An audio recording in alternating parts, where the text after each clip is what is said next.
Hello student, I am Sunita Jha. हम कर रहे हैं क्लास 7 मैथ्स का चैप्टर 11 एक्सपोनेंट एंड पावर और ये हमारे वीडियो का पार्ट 13 है। स्टूडेंट, यहाँ हम कर रहे हैं एक्सरसाइज 11.2 का क्वेश्चन 1। तो हम वेरी फर्स्ट क्वेश्चन से स्टार्ट कर देते हैं। हमारी एक्सरसाइज 11.2 का क्वेश्चन 1 है यूजिंग लॉ ऑफ एक्सपोनेंट। आपको एक्सपोनेंट का लॉ यूज करना है। Simplify and right the answer in exponential form. और आपको इस लॉ को यूज करते हुए ये जो नंबर दिए गए हैं इनको सिंप्लीफाई करना है और आंसर देना है एक्सपोनेंशियल फॉर्म में।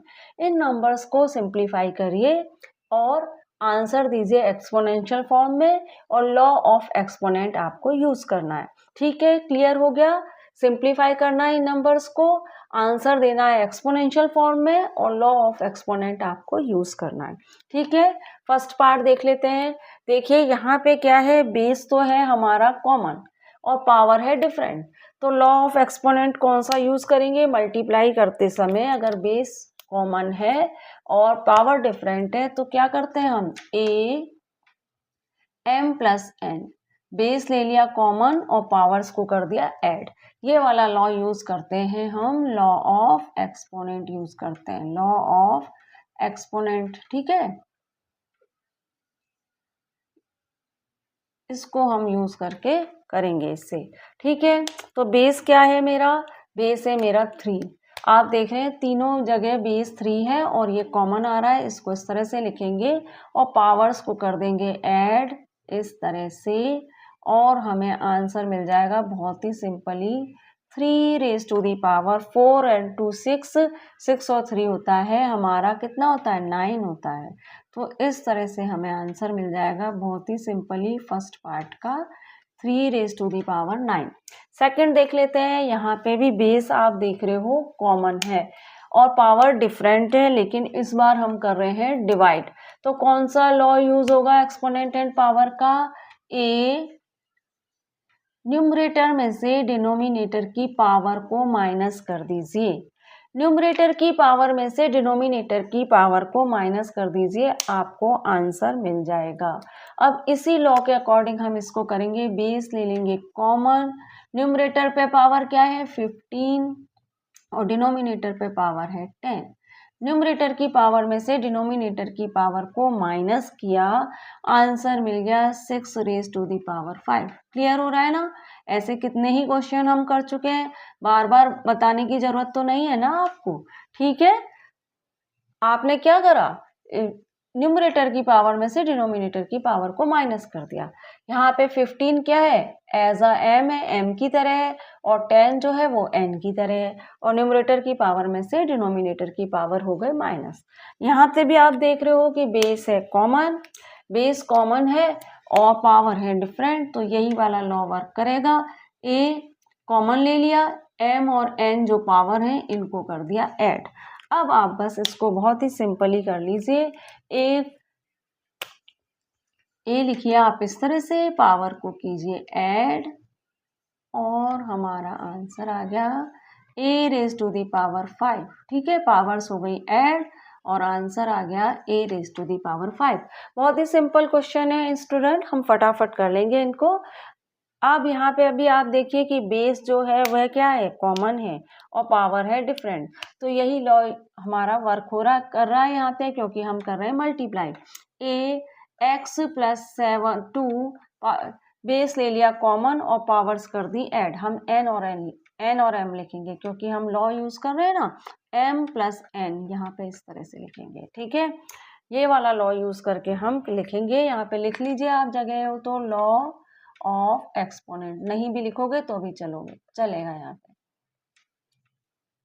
ठीक है, लॉ ऑफ एक्सपोनेंट लिख लीजिए। अब इसी लॉ को ध्यान में रखते हुए हम इसे करेंगे सॉल्व।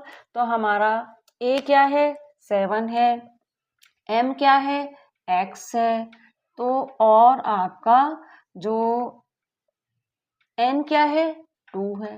तो हम इसे किस तरह से करेंगे, हमारा यही आंसर, क्योंकि x और 2 तो प्लस है, हो ही नहीं सकते, प्लस ही तो है x और 2, तो इसी तरह से तो प्लस होते हैं x और 2, तो हमारा यही आंसर बन जाएगा x प्लस 2। ठीक है, x+2 आंसर बन जाएगा 7 raise to the power x+2। ठीक है स्टूडेंट, तो यही हमारा आंसर है। इस क्वेश्चन में हमारा आंसर यही है, क्योंकि ये दोनों ऐड करेंगे तो यही आंसर बनेगा, तो यही हमारा आंसर है। ठीक है, अगर हम मल्टीप्लाई का साइन होता तो हम यहाँ पे आंसर ले देते 2x। अगर यहाँ पे इस तरह से मल्टीप्लाई का साइन होता ना तो हमें आंसर मिलता 2x, लेकिन ये आपस में प्लस हो रहे हैं तो हमें आंसर हमारा यही आंसर बन जाएगा। ठीक है, आगे बढ़ते हैं, पार्ट 5 देख लेते हैं। यहाँ पे क्या है, बेस कॉमन है और पावर के ऊपर भी पावर है, लेकिन आप देख रहे हो यहाँ पे पावर के ऊपर भी पावर है।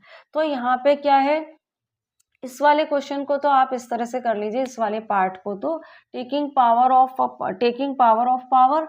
तो यहाँ पे क्या हो रहा है, ये जो पावर्स है ना ये आपस में हो रही है मल्टीप्लाई, 2 × 3 ये पावर हो रही है आपस में मल्टीप्लाई। और यहाँ पे कौन सा लॉ वर्क कर रहा है, यहाँ पे लॉ वर्क कर रहा है टेकिंग पावर ऑफ पावर। इसका मतलब क्या है कि ए बेस है, उसके ऊपर m पावर है और उस पावर के ऊपर एक पावर और है n, ये वाला लॉ यहाँ पे वर्क कर रहा है। ठीक है, ए कैसा, m 5 क्या है, a है, m क्या है, 2 क्या है, m की तरह है, और ये जो मल्टीप्लाई 3 जो है, ये जो 3 है वो क्या है, n की तरह है। ठीक है, यहाँ से देख लीजिए आप कि जो 5 है वह a की तरह है, 2 जो है वो m की तरह है, और ये जो 3 है ये n की तरह है। इसको पढ़ेंगे कैसे हम, 5 raise to the power 2 multiply 3 time with itself. इसको कैसे पढ़ेंगे, a raise to the power m multiply n time with itself. अब इसी लॉ को ध्यान में रखते हुए हम इसको कर रहे हैं, तो हम इसको कैसे करेंगे, हम इसे करेंगे 5 लिख देंगे, 5 हम यहाँ पे लिख देंगे और पावर्स को कर देंगे मल्टीप्लाई, तो क्या आंसर आएगा, 6 आंसर आएगा। अब नीचे क्या है, एक मिनट, इसको हम यहाँ पे ये वाला भी नीचे लिख लेते हैं। ठीक है, 5 रेज टू दी पावर 3। अब हम इसको करते हैं, अब हम क्या करेंगे, यहाँ पे इसको 5 रेज टू दी पावर 3 और 2 को करेंगे मल्टीप्लाई, यहाँ आ जाएगा 6 और यहाँ आ जाएगा 3। अब यहाँ पे भी आप देख रहे हो कि बेस तो है कॉमन, बेस कॉमन है तो हम क्या करेंगे, बेस कॉमन है तो हम कहाँ, यहाँ पे कौन सा लॉ वर्क करेगा, यहाँ पे लॉ वर्क करेगा ए, बेस कॉमन है जो कि a की तरह है, और m - n कर देंगे। ठीक है, अब आप देखिए कि हम इस लॉ को ध्यान में रखते हुए इसको किस तरह से सॉल्व करेंगे। हम क्या करेंगे, 5 रेज टू दी पावर 6 में से 3 को माइनस कर देंगे, न्यूमरेटर की पावर में से डिनोमिनेटर की पावर को माइनस कर देंगे और हमें आंसर मिलेगा 5 रेज टू दी पावर 3। तो ये हमारा आंसर बन गया। समझ पा रहे हैं ना स्टूडेंट, सिंपल है। बेस कॉमन हो तो हम ये वाला लॉ काम में लेते हैं, बेस को तो ले लेते हैं कॉमन और न्यूमरेटर की पावर में से डिनोमिनेटर की पावर को माइनस कर देते हैं। ठीक है, अब आप क्या करिए, ये वाला भी कर लीजिए। यहाँ पे क्या है, बेस कॉमन है और पावर है सेम, तो यहाँ पे हम क्या करेंगे, बेस को तो ले लेंगे, बेस कॉमन नहीं है, यहाँ पे बेस डिफरेंट है। यहाँ पे देखिए अलग लॉ है, यहाँ पे बेस डिफरेंट है और पावर सेम है, तो आप यहाँ पे कौन सा लॉ वर्क करेगा, यहाँ पे पहले मैं आपको लॉ बता देती हूँ कि लॉ कौन सा वर्क करेगा। तो यहाँ लॉ वर्क करेगा ए बी, और पावर सेम है तो उसके ऊपर पावर लगा दीजिए, a × b और पावर सेम है तो उसके ऊपर पावर लगा दी 5। तो यहाँ पे ये लॉ ऑफ एक्सपोनेंट है, ये वर्क करेगा, लॉ ऑफ एक्सपोनेंट वर्क करेगा यहाँ पे। अब आप देखिए कि a और b आपस में हो रहे हैं मल्टीप्लाई, तो आप 2 और 5 को आपस में मल्टीप्लाई कर दीजिए। 2 और 5 a और b की तरह ही है तो इनको आपस में कर दीजिए मल्टीप्लाई, और इनके ऊपर पावर 5 है, सेम पावर लगी हुई है तो इसको लगा दीजिए बाहर। अब 2 और 5 को मल्टीप्लाई करेंगे तो मिलेगा 10 और इसके ऊपर पावर है 5, तो बस यही हमारा आंसर हो गया। तो इस तरह से स्टूडेंट हमने 11.2 का पार्ट 1 2 3 4 5 6 तक कर लिया है हमने। अब बाकी के पार्ट भी देख लेते हैं। एक्सरसाइज 11.2 के क्वेश्चन 1 का पार्ट 7 8 9 10 भी देख लेते हैं। तो क्वेश्चन 7 है a raise to the power 4 into b raise to the power 4। तो इसको आपको सॉल्व करना है, तो यहाँ पे कौन सा एक्सपोनेंट एंड पावर का लॉ वर्क कर रहा है, बेस डिफरेंट है और पावर सेम है। बेस डिफरेंट है और पावर सेम है तो एक्सपोनेंट एंड पावर का एक लॉ है a × b, उन दोनों के ऊपर ही पावर m है, a के ऊपर भी पावर m है और b के ऊपर भी पावर m है, और जब हम इसको सॉल्व करेंगे तो कुछ इस तरह से बनेगा a इंटू बी ब्रैकेट में और उसके ऊपर पावर m लग गई। ठीक है, तो ये वाला लॉ यूज करके हम इस क्वेश्चन को करेंगे। ठीक है स्टूडेंट, अब देखिए कि a यहाँ पे बेस क्या है, डिफरेंट बेस यहाँ पे है ए बी। ये जो a raise to the power 4 into b raise to the power 4 इस तरह से लिखा हुआ है, a raise to the power m into b raise to the power m। इसको हम इस तरह से बनाएंगे a इंटू बी ब्रैकेट में close raise to the power m। अब देखिए a raise to the power 4 जो है into b raise to the power 4 जो है वो इस तरह से है। ठीक है, यहाँ पे हमने लिख दिया। अब हम क्या करेंगे, इसको बना लेंगे इस तरह से, तो a और b को ब्रैकेट में क्लोज करेंगे और उसके ऊपर पावर 4 लगा देंगे। ठीक है, a और b बेस हो गए और सेम पावर जो इनके ऊपर 4 है वो हमने इस तरह से ब्रैकेट के बाहर लिख दी, जैसे कि हमने यहाँ पे कर रखा है। आपको समझ में आ गया होगा। अब हम हमारा अगला क्वेश्चन देख लेते हैं। अब देखिए 8 क्वेश्चन क्या कह रहा है, 3 raise to the power 4 multiply 3 time with itself. 3 raise to the power 4 multiply 3 time with itself. यहाँ पे आपको टेकिंग पावर ऑफ पावर वाला लॉ यूज करना है, तो उस लॉ के अकॉर्डिंग आपको क्या करना है स्टूडेंट, ये लॉ कौन सा है, ये लॉ कहता है कि a एक नंबर है, अगर a एक नंबर है और उसके ऊपर पावर है m और उस पावर के ऊपर भी एक पावर और लगी हुई है n, तो इसको हम किस तरह से करेंगे, इसको हम क्या करेंगे कि बेस को तो ऐसे ही लिख लेंगे और पावर है, दो पावर लगी हुई है अगर बेस के ऊपर m और n, तो इन पावर को कर देंगे आपस में मल्टीप्लाई। तो इस तरह से इस क्वेश्चन को भी हम इस तरह से सॉल्व करेंगे। इसको कैसे पढ़ेंगे, a raise to the power m multiply n time with itself. ठीक है, तो a बेस है, यहाँ पे 3 बेस है, यहाँ पे m पावर है, यहाँ 4 पावर है, यहाँ इस पावर के ऊपर a raise to the power m के ऊपर एक पावर और लगी है n, यहाँ 3 रेज टू दी पावर 4 के ऊपर एक पावर और लगी हुई है 3। तो अब हम इसको सॉल्व करेंगे इसकी तरह। ठीक है स्टूडेंट, तो देखिए इसको किस तरह से करेंगे हम, इसको हम करेंगे 3 raise to the power 4 bracket में क्लोज कीजिए और मल्टीप्लाई 3 टाइम विद इटसेल्फ। ये तो हम ऐसे ही लिख लेंगे इसकी तरह। ठीक है ना, अब हम क्या करेंगे, इसको हम इसकी तरह बनाएंगे। तो देखिए बेस को तो ऐसे ही लिख दीजिए और 4 और 3 पावर्स जो हैं उनको मल्टीप्लाई कर दीजिए। जैसे यहाँ m और n पावर मल्टीप्लाई हुई है, या वैसे ही यहाँ पे 4 और 3 पावर मल्टीप्लाई हो जाएंगी। अब 4 और 3 पावर जब मल्टीप्लाई होंगी तो हमें आंसर मिलेगा 3 रेज टू दी पावर 12। ये हमारा आंसर बन जाएगा। ठीक है स्टूडेंट, अब हम आगे बढ़ते हैं। 9 पार्ट देख लीजिए। ये कह रहा है कि ब्रैकेट में क्लोज हैं 2 raise to the power 20 divided by 2 raise to the power 15 और इनटू है 3 raise to the power 2 raise to the power 3। अब यहाँ पे आपको एक्सपोनेंट एंड पावर का कौन सा लॉ यूज करना है, बेस सेम है और हम कर रहे हैं डिवाइड। बेस सेम है और डिवाइड कर रहे हैं तो हम ऐसी कंडीशन में क्या करते हैं कि बेस को तो ले लेते हैं कॉमन और जो दो न्यूमरेटर की पावर में से डिनोमिनेटर की पावर को कर देते हैं माइनस। तो इस लॉ को यूज करके हम ये वाला कुछ पार्ट करेंगे इस क्वेश्चन का। मैं आपको पहले भी करा चुकी हूँ इस तरह के क्वेश्चन। लॉ ऑफ एक्सपोनेंट, ठीक है, ये क्या है, लॉ ऑफ एक्सपोनेंट है। अब देखिए इस लॉ को यूज करके हम इस क्वेश्चन को करते हैं।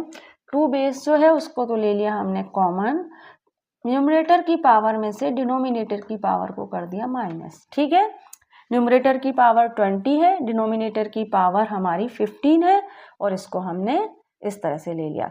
ठीक है स्टूडेंट, अपन इसको किस तरह से लिखेंगे, 2 रेज टू दी पावर 20 अपॉन 2 रेज टू दी पावर 15, इस तरह से लिखेंगे ना अपन इसको। अब मैंने क्या करा, इसको डायरेक्ट ही इस तरह से लिख दिया और न्यूमरेटर की पावर में से डिनोमिनेटर की पावर को कर दिया माइनस।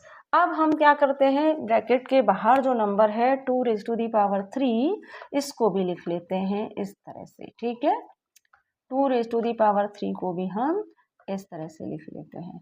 अब क्या करेंगे, आगे हमें क्या करना है, 2 रेज़ टू दी पावर क्या हो गया 5, क्योंकि 20 में से 15 गया तो 5 मिलेगा हमको, और ये हो गया 2 रेज़ टू दी पावर 3। अब स्टूडेंट देखिए फिर से बेस सेम हो रहा है, बेस सेम है और पावर है डिफरेंट, और हमें करना है मल्टीप्लाई। तो यहाँ पे कौन सा लॉ लगेगा एक्सपोनेंशियल पावर का, a m raise to the power m a plus, क्योंकि मल्टीप्लाई कर रहे हैं ना, प्लस एन। ठीक है, बेस हो जाएगा कॉमन और जो पावर्स है वह हो जाएंगी ऐड। तो यहाँ पे ये वाला लॉ वर्क करेगा एक्सपोनेंट एंड पावर का। अब आप देखिए इस लॉ के अकॉर्डिंग हम क्या करेंगे, 2 जो बेस है उसको तो ले लेंगे हम कॉमन, 2 बेस को तो हम ले लेंगे कॉमन, और ये जो पावर है 2 बेस के ऊपर 5 और 3 इनको कर देंगे ऐड, और जब इन पावर्स को हम ऐड करेंगे तो हमें आंसर क्या मिलेगा, हमें आंसर मिलेगा 8 हमारा आंसर हो गया। ठीक है स्टूडेंट, तो इस तरह से हमारा 9 पार्ट भी हमने कर लिया। अब हम क्या करते हैं, 9 पार्ट तो हमारा हो गया, अब हम क्वेश्चन 1 के लास्ट पार्ट 10 जो है उसको भी देख लेते हैं। देखिए उसको हम यहाँ पे करेंगे। अब देखिए यहाँ पे क्या है, 8 के ऊपर पावर है t और डिवाइड हो रहा है 8 रेज टू दी पावर 2 से। अब यहाँ पे भी बेस सेम है और हम कर रहे हैं डिवाइड, तो यही वाला लॉ यहाँ पे वर्क कर जाएगा। ठीक है, कौन सा लॉ है ये, बेस तो हमने ले लिया कॉमन और न्यूमरेटर की पावर में से डिनोमिनेटर की पावर को कर दिया माइनस। यहाँ पे आप लिख लीजिए law of exponent, law of exponent. अब स्टूडेंट आप देखिए ये वाला क्वेश्चन कर रहे हैं हम यहाँ पे, ठीक है ना, इस वाले क्वेश्चन को क्वेश्चन 10 कर रहे हैं। यहाँ पे मैं लिख दूँ आपके लिए ताकि आपको पता पड़ेगा कि मैं यहाँ पे 10 का आंसर दे रही हूँ। ठीक है स्टूडेंट, ये हमारा 10 पार्ट कर रहे हैं अपन यहाँ पे। अब आप देखिए कि यहाँ पे बेस तो कॉमन है 8 हमने इस तरह से लिख लिया, इसके ऊपर पावर क्या है t है ना, 8 के ऊपर t पावर है और न्यूमरेटर के ऊपर t पावर है और डिनोमिनेटर के ऊपर 2 पावर है। तो अब ये पावर आपस में माइनस तो होंगी नहीं, तो हमारा यही आंसर हो जाएगा। हमारा आंसर क्या हो जाएगा 8t माइनस 2, ये हमारा आंसर हो गया। तो इस तरह से स्टूडेंट हमने हमारा ये जो क्वेश्चन 1 थे इसके 10 पार्ट थे, तो ये 10 पार्ट हमने कर लिए हैं। अब हम अगले वीडियो में करेंगे क्वेश्चन 2। तो मिलते हैं हमारे अगले वीडियो में। Thank you for watching student.